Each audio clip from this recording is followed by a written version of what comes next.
জয় জগন্নাথ, জয় শ্রী জগন্নাথ। জগন্নাথ স্বামী নয়ন পথগামী ভব তুমে। ভক্ত প্রভুঙ্কর সে চকা চকা নয়নকু দর্শন করে আত্মবিভোর হয়ে যাচ্ছে, ভাবরে ভাবরে গাই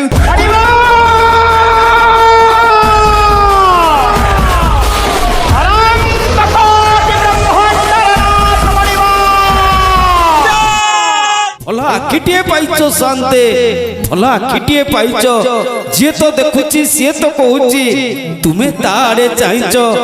भला आखिटे पाइच से आखिरे थरे मिसी गले आखि, आखिरु झरई लुह। आखि केबे हसे, आखि केबे रुसे, आखिरे आखिए कह कथा कुहा चका आखि, कथा कुहा चका आखि। से आखि मायारे हे दुनिया बंधा, आखि जगतर साखी। कथा कुहा चका आखि, से कथा कुहा चका आखि चका नयन। प्रभु श्री जगन्नाथ जगन्नाथ, कालिया सुना कालिया धन।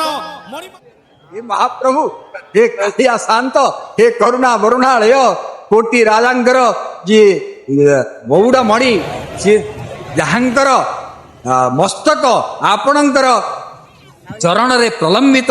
हे महाप्रभु, आज आउ कौन भक्त कही था एरी खेड़ी चम्रो गोणी मो हाविपति। आपण परा विपद भंजन महाप्रभु, खाली मृगुणी नुहे, एमती मृगुणी भली आहुरी अनेक विपद पतित लोक मानकर आर्तक क्रमे हरण करिच। सेइथि पाई आर्तक हरण करुवा जोगु मोर नाम आर्तत्राण होइछि महाप्रभु। जे चम्रो गोणी मोहा विपत्ति।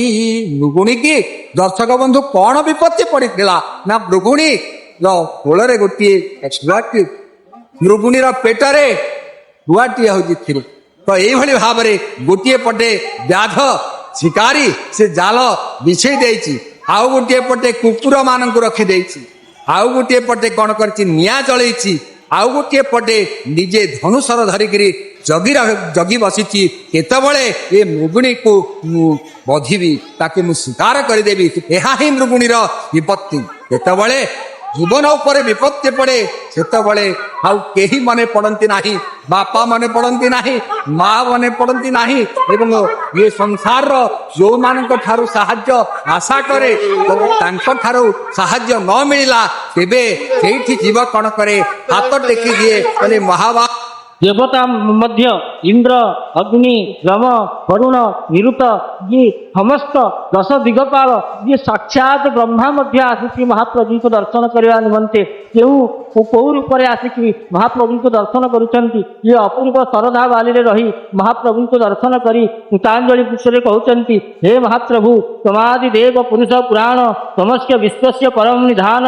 तेणु हे महाप्रभु आपण होउचंती विश्वर कर्ता, आपण होउचंती डिस्ट्रक्टर, आपण होउचंती जेनेरेटर, आपण होउचंती प्रभु सर्व समर्थदायक।